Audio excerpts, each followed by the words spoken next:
I'm ABC 13's Dana Evans. Trust is important. At ABC 13, you can trust that we're fighting for you, asking the tough questions, because accountability matters. Watch ABC 13 on TV or WSET.com. That's coverage you can count on.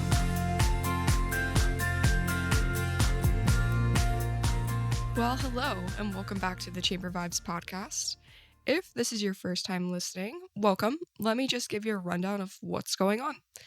I'm your host, Foster Garrett, Director of Marketing and Events for the Bedford Area Chamber of Commerce, which, if you don't know what a chamber is a nonprofit membership organization that strives to help the Bedford area prosper by serving and collaborating with local businesses, organizations, and people.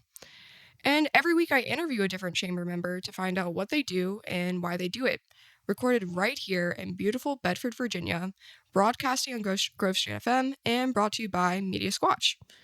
I also want to thank Mark Snowden with Lamar Outdoor Advertising for bringing this podcast to you. Without sponsors like Mark, we wouldn't be able to do this. And this is an excellent way to not only get your story out there as a chamber member, but to learn about all of the great things that our area has to offer. There's so many hidden gems in Bedford and the surrounding areas. And I personally love doing this podcast because I just get to know so much about where I live and where I work, and I just feel so much more connected to it. So if you're listening, I hope that you stick around. We have some amazing guests. I have a great one here today. But before we get to the actual podcast, I do want to tell you about some of our upcoming chamber events. We do a lot of programming. A lot of it is business focused, and some of it is networking, advocacy, celebrations. We have a lot of celebrations coming up, let me just tell you. I think the spring makes everybody remember that we are part of a community and that we have things to highlight and shine upon. So we actually have a ribbon cutting and a groundbreaking next week for two brand new businesses. So on Friday, April 4th at 10 a.m., I will actually be going to Iron and Clover Motorcycle Mercantile, which is coming to Manita, for their grand opening. It is a brand new store. It's locally woman-owned. It's going to be amazing. I've already gotten to look at some of their online shop offerings, and their space is like fully under construction. It's going to be amazing.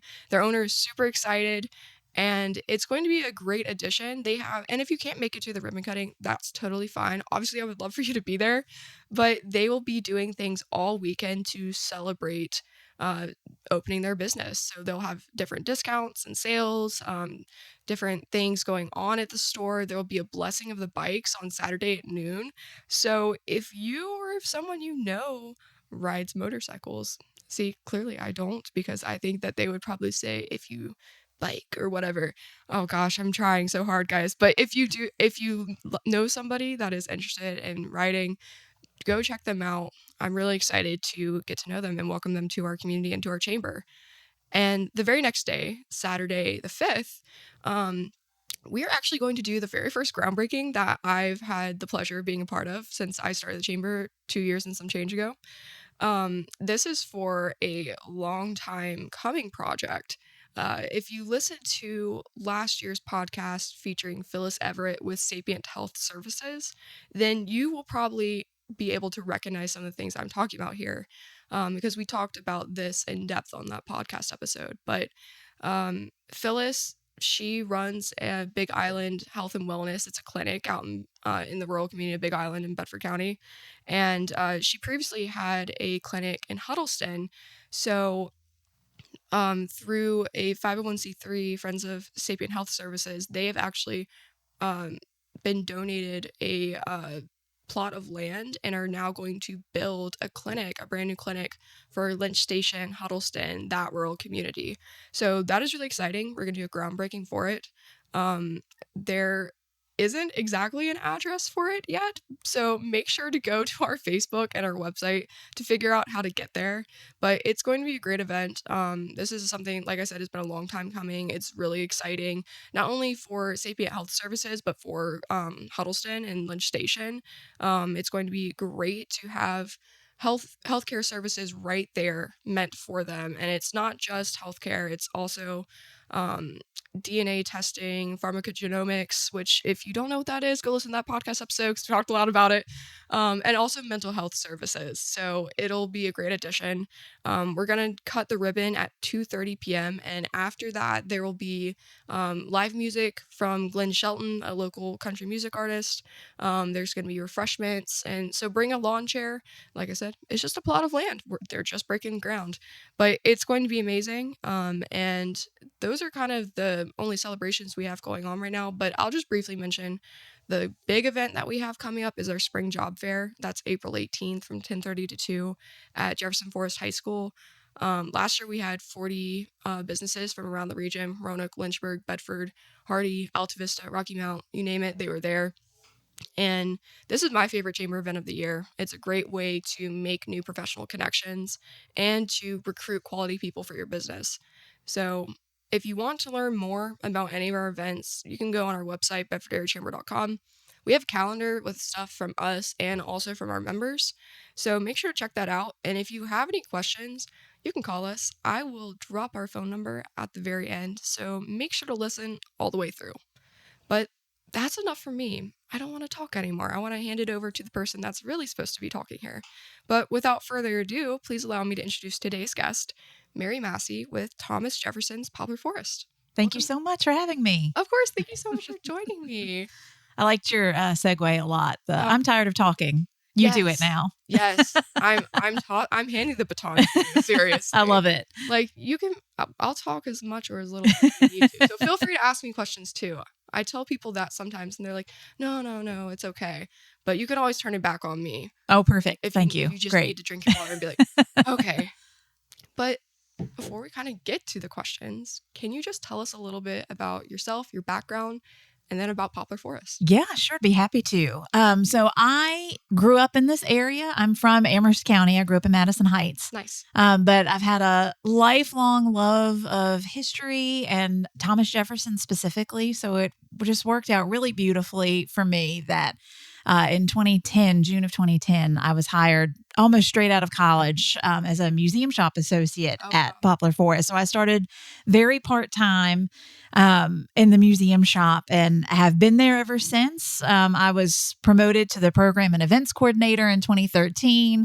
Then I was the manager of programs and education. And then in 2019, I was promoted to director of programs and education. So I now run the interpretation and education department. And I sort of jokingly say that basically I'm in charge of everything a visitor gets to experience. It's sort of the easiest way to describe that to people. So my department does all of the tours of the property. We manage all of the volunteers, all of the programs and events that we do come through my department. Any new signage that comes up, it's like we just, opened our new parkway in 2021. All of the interpretive signage on there was a collaborative effort, but kind of came through my department to be created. So it's a really exciting job. It's really fun to do. We work a lot with community members. We're trying to do a lot more community outreach and descendant engagement. Those projects are starting to, kind of really take off. So it's been a really rewarding career to have at Poplar Forest. And I've really, really enjoyed it. That's amazing. It's very rare to find somebody that spent their entire career at their current job. Yeah. And especially like right out of college.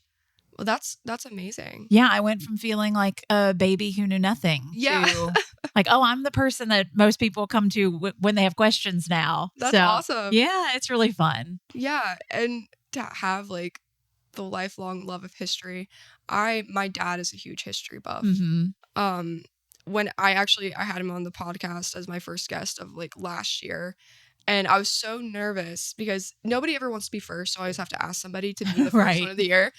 And I was so nervous because when he tells stories, they're extremely interesting, but you don't know where they're going.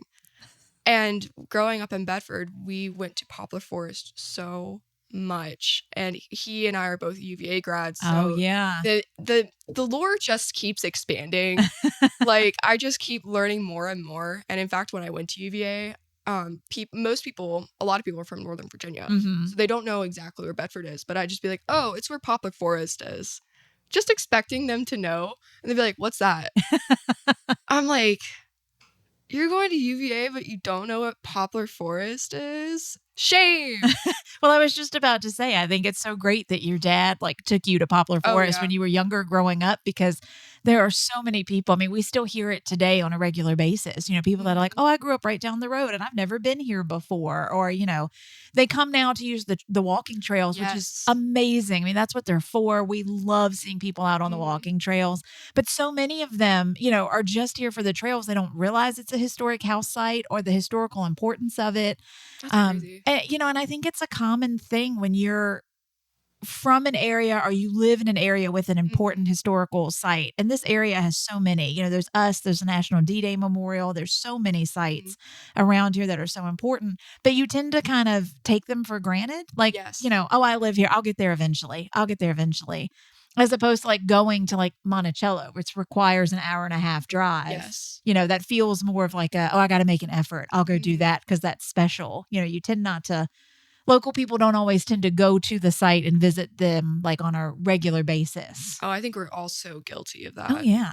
And that's why I love like working for the chamber, is because it kind of compels me to get Mhm. out there and try these things and go to these places. But speaking of the parkway, it is absolutely amazing. I think I came by Poplar Forest last summer, and I like entered the driveway and I was like, what is this? Because I hadn't been there since 2018. Yeah. Oh yeah. And so I was like, how am I not remembering like these trails? And there's so many people. Yes. And it was just like incredible. It's this long, beautiful drive, and I make it up to like the shop, and I'm like, did I miss something? I was literally asking people. I was like, has this always been there? Like, oh no, it's just been here a couple years. I'm like, okay, that's awesome. But it's so nice. Like, there's a lot you can do with outreach, Mm-hmm. but bringing people to you is so like phenomenal. Mm-hmm. Like, it really makes a difference. Well, and part of the reason when they were planning the parkway, because I really had nothing to do with like the layout Mhm. of it or the walking trails or any of that, but part of the thought process was, that area of Bedford County and Lynchburg, because it's right there on the Yeah. line. Like there's no nice big sort of public park and Mhm. outdoor space. And so we really wanted to try to offer that to the communities. Like the walking trails are completely free. You Yeah. are welcome to be there from dawn to dusk. We've got gates that close, and that Mhm. kind of confuses some people sometimes because there's a gate on the walking trail, and I'll go to close it at night, and people are like, "Oh, can I not be out here?" No, you can. Just walk around it. It's just to Yeah. prevent cars at the at night. But that's what it was geared to. I mean, we want people to come to our site, Mhm. use the trails, and then, hopefully it sort of piques their interest Mhm. of, oh, well, I would like to go tour this house that I've never actually seen before. Or I would like to, give a donation for the upkeep of the trails, Mhm. because Poplar Forest manages all of that. Like the walking trails and the parkway are Really. all managed by our nonprofit 501c3. We don't get any, the county, state, federal funding regularly to help maintain Mhm. that. So it's all done by local donations. So if people enjoy it and use it regularly, which we love, consider becoming a member. You can get like a parkway membership that Oh, just cool. helps maintain those trails. That's awesome. Yeah. That's really cool. And that's a huge swath of land too to maintain. Yeah. Like, I know that's a lot of work. Yeah. When Jefferson inherited the property in 1773, it was 4,819 acres of land. Wow. So it was huge. Yeah. And obviously that, changed throughout his life. He sold tracts of land. He gave a big piece to his daughter when she got married. And then after he died, a lot of it got sold off. But 1,000 acres remained, a little more than 1,000 acres. And it sort of changed over the years through later owners. The corporation formed about 40 years ago in the mid 80s. And we now are back up to 617 acres of land. Gotcha. So, we're nowhere near the 5,000 Mhm. Jefferson originally had. But it's still a lot of land to maintain, but also to explore, which is really Yes. exciting. There were people living at Poplar Forest the entire time Jefferson owned it. The house that's there now, the historic house, was designed by Jefferson and built for him to Mhm. use during his retirement years. So he was really coming here after he retired from the presidency. But it was a working plantation. So there was an enslaved community that Mhm. was living at Poplar Forest all the time, full time. And so, a lot of the work we're doing now that the house is fully restored is kind of exploring some of that history and trying to better tell the stories of the people that were there all the time. Because obviously Jefferson's very important to the property, but so are these other people that made Jefferson's lifestyle possible. If he didn't have people doing work for him, he wouldn't have had time to write the Declaration of Independence or be president. So absolutely. And also like acknowledging and honoring the history and the lives of like enslaved people is so important, I feel like, because you're not only able to learn so much about them and their lives but also about the history of the property and why things are the way they are. Right. Like I know especially like at UVA, like exploring the history of like enslaved people, learning about the Serpentine Walls and like kind of seeing like the dark side, but also like it's just so important for how we explore that space today. Yeah. And I think at Poplar Forest, growing up, we would go there all the time, not only with my family, but also like with school trips. And I feel like I have just such like a great basis of like knowledge for it. Yeah. But there's always more that can be explored. Oh yeah, we're still learning stuff every day. We learn new things about people that were there. I mean, the archaeologists are constantly finding artifacts. Yes. Some of which are kind of surprising, like we weren't expecting to find. So, like there's still so much to learn and explore. And, like the long-term range plans are obviously to restore as much of the property as we can. So like we started with Jefferson's retreat home because that's, it's Jefferson's retreat home and that's what the main thing. Right. But now we've moved on to like some of the ornamental landscape and that's all been restored on the north side of the house. We're currently working around these two buildings that are actually from the 1850s. So they are not Jefferson era. But they're really important historically. One of them where the archaeologists are currently digging around now is the 1857 slave dwelling. It's the only intact slave quarter we have on the property. Oh, really? And it's a brick triplex. So 3 different households lived in this one building. And they're very, very uncommon in Virginia, like to have an actual still standing structure. And so, we're still learning about all of these. The eventual plan is to, restore that building and turn it into exhibit space as well. And then we're going to move out like into the actual plantation era area. There's like the prize barn where tobacco was put into barrels to send down the river. And other, so cool. Yeah. And other buildings like that, we know where they are. We found them archaeologically, or we still need to find them archaeologically, but we know they were there and we want to be able to restore it as best we can. Yeah, I think that people, I mean, I'm one of them. I don't think we ever think about like the long-term goal of like historic preservation and like restoration. Like I've seen some older pictures of Poplar Forest when the nonprofit first took it over. And like it's so much smaller and barren. And like it compared to now, it's such a significant change. And thinking about, when did the nonprofit take it over? We purchased the property the corporation formed in December of 1983. We officially purchased the property in early 1984. Wow. Yeah. So that's like 40 years? Yeah, we celebrated our 40th anniversary just a couple years ago. Oh, that's awesome. Yeah. And just thinking about what it will look like in 40 more years. Absolutely. Yeah. It's so exciting. And it's such a unique opportunity because like Monticello, which is the easiest thing to sort of compare it to because Jefferson's other house, it was so well preserved. It didn't have a fire. Poplar Forest did. It caught on fire in 1845, which destroyed the interior, the roof, everything really but the brick shell, which is why we're doing this restoration, or we had to do this restoration because the later owners who owned the house then and then owned it after them, I mean, they did a lot of work to preserve it as best they could, but they needed to make it livable for themselves and their families, which is, of course they did. But it's really important, I think, that we preserve as much as we can these important historical structures, but that we then use them to tell the full story of the space. Like Thomas Jefferson, yes, very important. We never want to diminish his contribution to American history. But also acknowledging that he was able to do as much as he did because of the other people that were there and that were there not by choice. Yes. Doing work for him and, contributing to that history just in a more maybe silent way than Jefferson is so important, especially as we're going into like the 250th or the semi-quincentennial. Oh, wow. What a Isn't that a fun mouthful. word?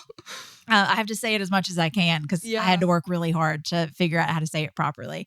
But, all of the, this huge anniversary is coming up next year of the Declaration of Independence. And, it just provides a really unique opportunity to look at the words Jefferson wrote in 1776 and sort of question, are we still living up to that? Have we ever lived up to that? Kind of grappling with some of these sort of concepts, and none of that's to Diminish. to say anything negative about Jefferson at all, but it's just, the history of this country is the history of this country. And it's really interesting to kind of explore all of that. And we're really looking forward to kind of doing a deep dive into some of these things as the next couple years go on. And then Poplar Forest's big 250th event is actually not until 2031, which both feels very far away and not far away at all. But, Jefferson escaped from the British during the American Revolution in 1781 and escaped to Poplar Forest. It's where he came here. That's so cool. To escape the British almost 250 years ago. So that'll be our next big, we'll get through 2026, which is the 250th of the Declaration. And then we'll be right into, exploring Jefferson's escape from the British. I don't know if it's 250 or 2031 that's giving me goosebumps. I know, right? But I just got chills a little bit. That's so crazy. Wow. And for VA 250, the state initiative to commemorate and celebrate Virginia and United States 250th anniversary, because I always like to say Virginia history is U.S. history. Like it's just one and the same, really. But it's something we talked about a lot with Nicole Johnson, the director of tourism, and it's really cool. Like I think we're very lucky to have Poplar Forest here, not only for that commemoration, because that's a significant connection, but also just in general. Yeah. It's such a gem. It is. And it's not, like you were just saying earlier, like it's not as well known as Monticello. I mean, people still come in today that are like, I just saw a sign on the road that said Thomas Jefferson's Poplar Forest. I don't know what this is. I'm just here to see, I'm just curious, and which is so surprising to me. But, I've always said in tours, I sort of make a joke of it, although not to like belittle anything, but like that's what Jefferson wanted. He didn't want Poplar Forest to be the well-known house because Monticello was so inundated with visitors. Like Poplar Forest was really always intended to be just Jefferson and some of his grandchildren, and obviously the enslaved people that lived there. But it was never intended, at least by Jefferson, to have random people showing up at it. So, I still say like we're still fighting some of that stuff from Jefferson's time period. He'd be kind of secretive in letters. He wouldn't refer to it by name. He would say my Bedford County plantation or, my other farm I own, or, he would be kind of, secretive so that people couldn't find it like they could Monticello. And so we're still kind of dealing with some of that today. But it does give you a nice, very different experience. Like if you go to Monticello, especially in like the middle of summer, it's packed as it should be. It is a jewel, and we're so lucky to have that in our state. But Poplar Forest gives you a chance to explore like the more private side of Jefferson as a family man, Jefferson in his retirement, and you get the chance to explore Poplar Forest. You can do a docent guided tour, be with a guide who tells you everything about the house. You can download the Poplar Forest app on your smartphone, on your Apple or Google devices. And you can either read or you can listen to me give you a house tour on the app if you're just dying to hear my voice more. But we let people kind of walk through the house on their own, and they can be in there as long as they want to. They're not sort of like, shepherded through really quickly like we would have to if we were at the same level of visitation as Monticello. Like we obviously always want more people to come in. But the fact that we are smaller and less well known than Monticello, even though we're trying to combat that, is sort of an advantage, at least like right now, because you really can have a really unique historic house experience. Yeah, you can go spend significant time looking at the cellar, looking at the architecture. Yeah. Like that's really cool. Well, I know that you said you're the person that if you visit, you're the person that manages your experience. Yep. And I know a big part of that is events. Mm-hmm. Do you want to talk a little bit about some of the things that you have coming up? Yeah, I would love to. So we have a very big slate of events this year. They're all listed on our website. I'm not going to go through all of them. I don't have them all memorized. I wish I did. We would talk for too long if that was the case. Right. Yeah. This podcast would be 6 hours long. But our one that we are the most excited about currently is our first annual Spring Thomas Jefferson Wine Festival, which is coming up on April 5th. So people should take advantage of the events the Chamber has going on that weekend, and then also come out to Poplar Forest. Come by the groundbreaking, then make a lap back to Absolutely. TJ's. Yeah. So, we do a fall wine festival every year. We've done it since 2009.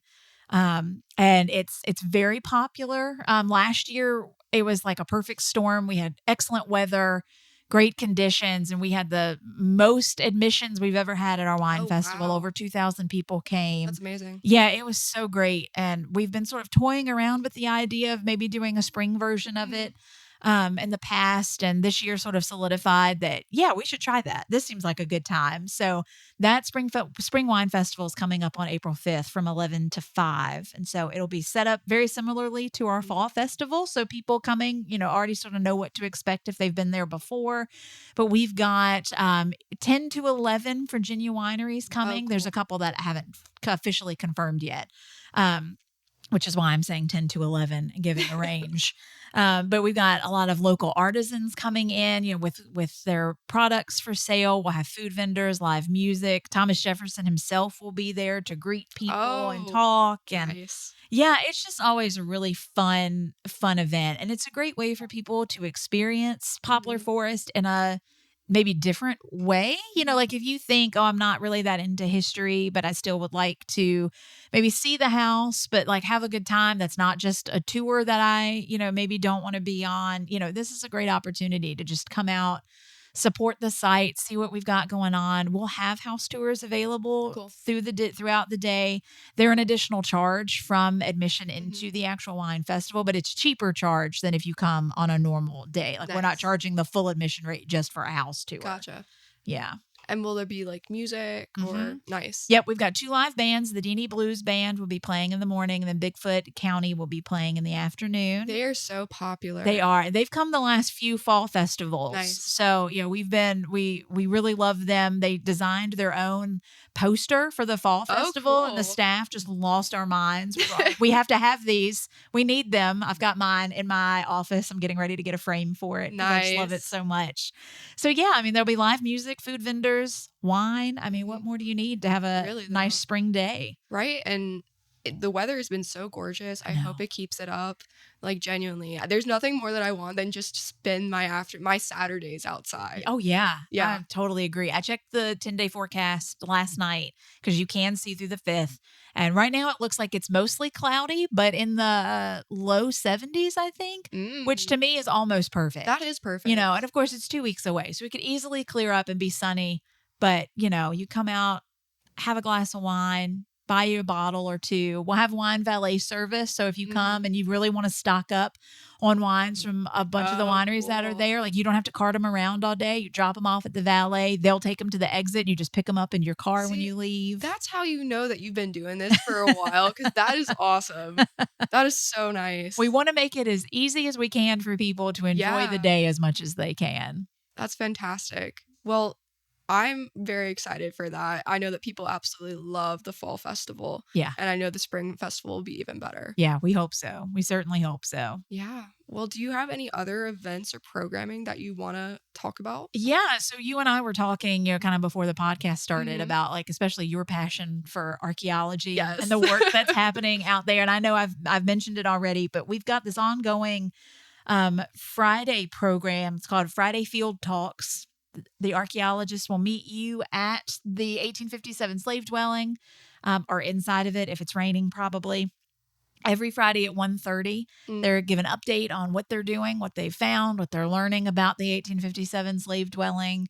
And it's just a cool kind of way to keep up with what's happening out there. They're also doing a couple of public archaeology days. Oh, cool. I think the first one is May 10th, and then they're scheduling a few more throughout the summer and the early fall. And that's an opportunity for people to come and literally get your hands dirty. You can do Oh, archaeology with the archaeologists. I'll let you dig in the dirt, pull Oh, stuff up if you man. find it. Yeah. So, we really want, especially that 1857 slave dwelling project, to be really community focused. Yeah. We want people to come in and experience it and learn about it, get their hands dirty, and be involved with it as much as we can. And so the archaeology department is working really hard to kind of develop some of these programs to make a lot of that happen. But we do 2 naturalization ceremonies every year. Okay. One for Jefferson's birthday, which this year is a Sunday. So the actual naturalization ceremony will be the day after, on Monday, April 14th. Okay. We do one in September for Constitution Day. So it'll be, I think it's on September 17th, which is Constitution Day this year. All of those are included with regular admission. And if you've never been to a naturalization what is ceremony, that? it's where people get their citizenship. It's a court Oh. proceeding where they take the Oh, that oath is of really allegiance cool. to America. And it is the most moving thing I've ever witnessed. I absolutely love this event that we do. We're going to have 32 new citizens in April get their citizenship. They're there with their Wow. families. It's very exciting, obviously, for all of them. Yeah. They have worked so hard to get to this point. And the judge will often ask them if they want to get up and speak. And sometimes you hear just the most moving stories from people about, what it means to them to finally be an American and why they wanted to do that hard work and become an American citizen. And it is the most touching event. I That is amazing. can't stress enough how worth it is to go to a naturalization ceremony if you can. And we try to make it really special. We've heard from other people that kind of come and have been naturalized like in a courthouse setting, and that's still really special, but we try to really like amp it up. We do it in partnership with the Blue Ridge chapter of the Daughters of American Revolution. Okay. And so the last few years, they provide like a breakfast for the new citizens and then a boxed lunch afterwards for the citizens and their family, but there's plenty of food. So usually anybody that's there can get some, just to make it as special as it can be. They overlook the, really pretty historic house. Thomas Jefferson's there too, and he speaks to everybody and takes pictures afterwards. And it's just a really moving and unique experience that, you don't really get to see all that often. Yeah. So it's absolutely worth it if you can make it out to the naturalization ceremony. And then at the end of April, we've got our annual Conversations with Thomas Jefferson program. We've been doing that for over 25 years. And we do it at the Academy Center of the Arts in downtown Lynchburg now. So we don't have to worry about weather, which is nice. And it's great to be able to partner with them. It's such a beautiful space. But normally we have Thomas Jefferson and a contemporary. So someone that he was around when, Thomas Jefferson, when he was alive. Oh, I love that. I love that type of stuff. Yeah, it's so cool.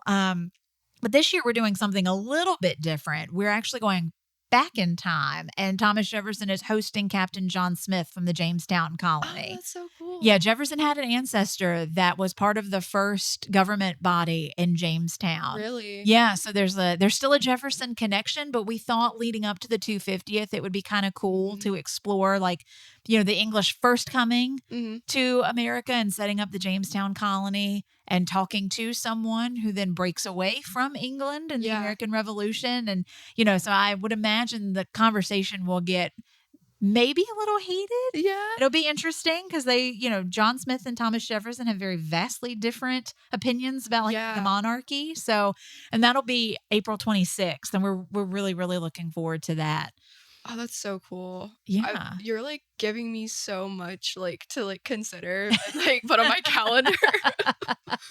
Yeah. Wow. The Conversations one, especially it's that one's never happening again. Yeah. We'll do Conversations again next year, but it's not going to be John Smith. It's different every single year we do it. And the interpreters that do this work, anyone that's seen Bill Barker be Thomas Jefferson, it's incredible. He is probably more Thomas Jefferson than Thomas Jefferson was. Wow. In his lifetime. It just, the amount of knowledge these people know about the people they are portraying is amazing. The actor playing John Smith has worked at the historic Jamestown, with Virginia Preservation for several years. And he's in charge of character development and those kind of programmings there, I believe. So he just knows so much about that time period. So cool. and John Smith and the people in Jamestown colony in the 1600s. So it's just going to be it's going to be really fun to kind of watch them. It's not scripted. It's all improv. Like they know what questions are going to be asked, except for the ones from the audience. So they sort of know where the conversation's going, but like they have not scripted any of the answers. It's all coming off the top of their heads. I mean, the amount of knowledge these guys know is just incredible. They're going to be scrapping on stage, man. They might be. They might. Are you all going to record this? We're hoping so. We're trying to get a videographer. Cool. So we're hoping we can get it filmed and then maybe try to put it up on YouTube later. But it's not the same. Like watching it on YouTube is not the same as like being there. If you can get a ticket to the Academy and come see it in person, I highly, highly recommend you do. They'll do the stage production. There'll be an audience Q&A at the end. And then there's a reception afterwards. So there's food included in your ticket. And then they'll be out there afterwards too. So you can mingle with them, ask them questions. Oh, nice. Take pictures. Yeah. So, you can interact with them one-on-one too afterwards, which is kind of cool. That is awesome. You guys have some, and this is all happening in April. This is April and the first half of May. Just casual next month and a half. Right. Yeah. And then we're bringing back at the end of May our theater program called The Day Is Past and Gone, which is an original theatrical production about the enslaved people that were at Poplar Forest. Again, I highly encourage you to attend it if you never have before. It's really moving. We do an audience Q&A after that too with our archaeology and interpretation departments. If people want information about the people that are being portrayed, we can answer those questions. 1776 is coming back this summer. That's always the big question I usually get from people. Are you doing 1776 again? Yes, we are. It'll be the last weekend of June. It's always the weekend before the 4th of July. So like even if July 4th falls on like a Friday, Saturday, or Sunday, we're not doing it on the 4th of July because our staff would not make it. I was about to say, I can't do that to them. No, we can't do that to our staff, but it's always the weekend before. And so that's definitely coming back this year. We've already got the rights for 2026 because we have to do it in 2026. What is 1776? So it's always the end of June, last weekend of June. Maybe right into the beginning of July, depending on how the calendar works out. Production? It is. It's a musical. Oh, okay. It was actually written in, I think, the late 60s, but in anticipation of the bicentennial, which is the 200th anniversary. And so we've been performing it annually since 2014, I believe. We didn't do it the year of COVID, obviously in 2020. And then in 2022, we didn't get the rights because there was a Broadway production, but we've done it every other year since then. It's community theater production that Poplar Forest puts on. We hire the director. He gets the cast. Some of them have been doing it there's 2 cast members that are original to the production. They've been doing it every year since 2014. A lot of the other people have been doing it for a number of years. It is the neatest experience that you'll have with a historical musical production. You get to, bring your own lawn chair, bring a picnic, sit outside. The house is the backdrop. We do the whole, it's the story of the writing of the Declaration of Independence. So you're very timely right before the 4th of July. Yeah. Well, that's awesome. Yeah. And it's not terribly expensive either. We only charge like $20 for adults to come. Yeah. We had to raise the ticket prices this year just because of, inflation and things being what they are. But before this year, our ticket prices were $17.76, which I just thought was the cutest thing ever. Yeah. So we had to do away with it this year. It had been that price since like 2015, but still, it's not terribly expensive. No, it's not. And it's just a fun, unique, you get to be outside. You get to kind of relive a dramatized, version of the events of 1776. But it's a really good sort of way to gear up for July 4th. And then we'll do our big July 4th celebration on the actual 4th too. Okay. And then we have a ton of events going into the fall too. So I'm sure. And I know you guys have like the candlelight tour and stuff. Yep. We'll do those in December around Christmas again. Yes. Yeah.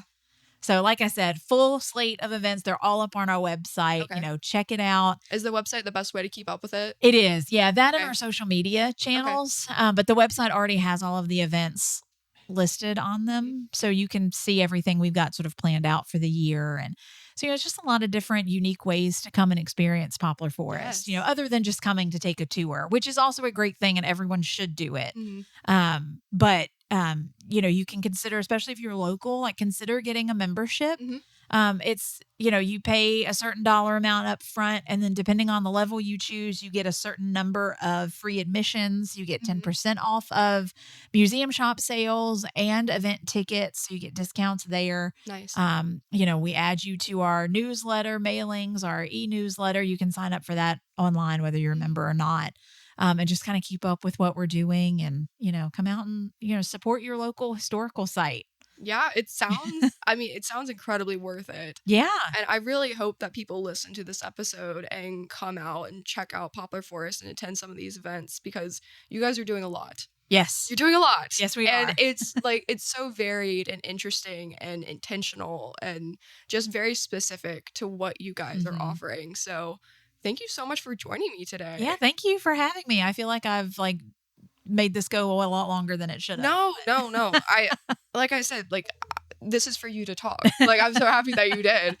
But if people want to get in touch with you, whether it's about anything about events or about coming to Poplar Forest, or if they want to offer a corporate sponsorship or something like that, what's the best way to do so? So the best way to do that probably is to go through our website. There's a contact us form on there.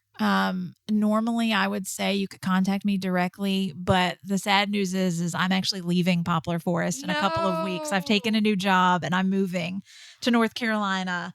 We're gonna hype it up and get out. I know, but I'm still please come support Poplar Forest. I love this place so much. It was not an easy decision for me to take this new job. I am heartbroken. The people that work there and volunteer there are some of the nicest, best people you'll ever have the chance to interact with. And, all of the events. And so I'm still hoping I can come back for most of them. Oh, absolutely. You seem very passionate about them. And just enjoy them and not have to coordinate them, which will be a nice change of pace for me after 10 years. But yeah, I think the best way to get in touch any way you want to is through that contact us form on the website. I don't think it's terribly difficult to get to. We're also available. You can go to our Facebook page and send us a message, Instagram too. We'll absolutely get back in touch with people as soon as we can to answer any sort of questions they have, whether it's just about visiting, about sponsorships, about the events we do. We're happy to answer any questions and encourage people to just come in and see us. Awesome. Well, thank you so much for joining me today. Yeah, thanks for having me. This has been really great. Yeah, I've really enjoyed it, even though you're leaving. I know. Well, hopefully I'll get to see you before then. I'm hoping to make it out to some of these things. Good, I hope so. Well, if anybody wants to learn more about us at the Chamber, you can call us at 540-586-9401, or you can visit our website, bedfordareachamber.com, for information about our mission and the perks of becoming a member. But also on our website is a full directory of our membership, which is helpful for finding all sorts of amazing things in the region, including Thomas Jefferson's Poplar Forest. But that's all for today. Thanks so much for listening, and keep an ear out for the next Chamber Vibes podcast.